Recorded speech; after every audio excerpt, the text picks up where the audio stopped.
So we're up to Melachim Aleph, Kings 1, chapter 3.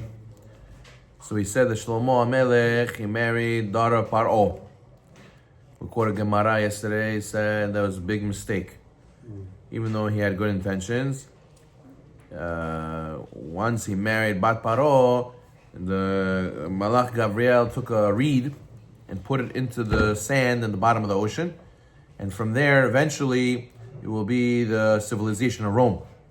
So Shlomo Melech thought he's going to consolidate his kingship by marrying daughter of Paro and getting all the nations in the world to believe in God and getting them to unite over the Bet HaMikdash.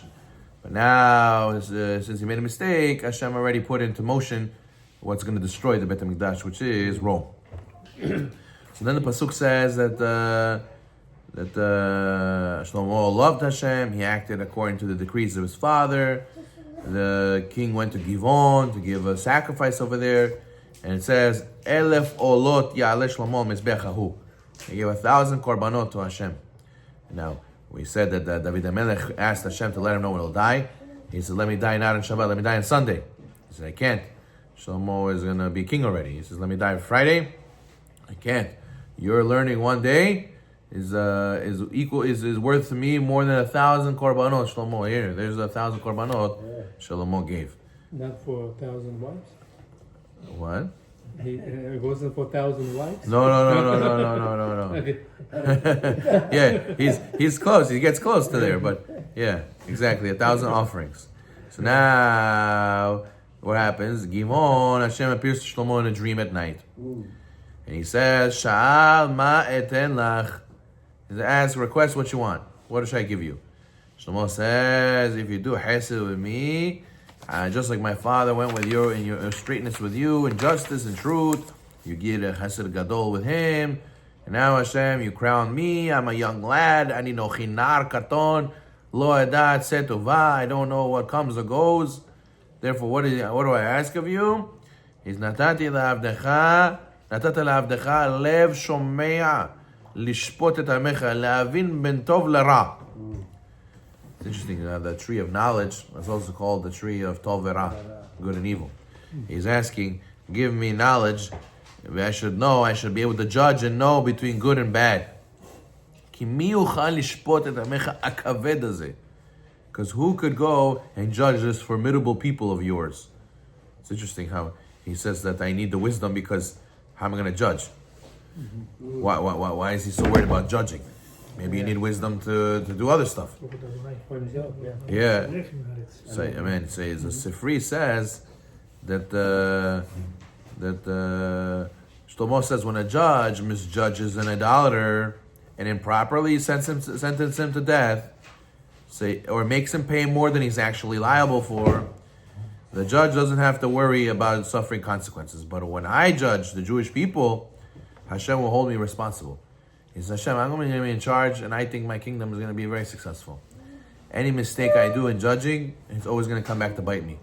So for the sake of myself, I want to have wisdom, so I should always judge properly. That way I won't ever cause myself damage. So he says in the next pasuk, it was good in the eyes of Hashem when Shlomo asked. So Hashem said, because you requested this thing, and you have not requested length of days, you have not requested riches, you have not requested the life of your enemies, so then you should know I will give you a wise, understanding heart. He says, Natati lecha lev chacham v'navon. He says that Asher kamocha lo haya lefanecha, there was nobody like this, v'acharecha lo yakum kamocha. There will be nobody as wise as you, and never was, and never will be.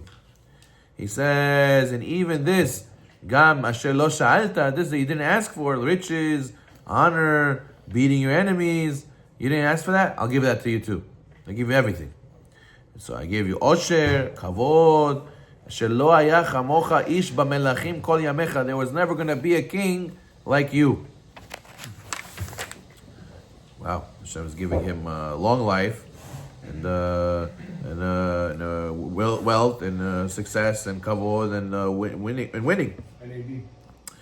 If you walk in my ways, however, ואם תלך בדרכי לשמור חוקי ומצותי כאשר הלך דוד וערכתי ימיך. So here's the strings attached. Here he says, well, if you follow thy ways, like your father did, so then you'll give it a long life.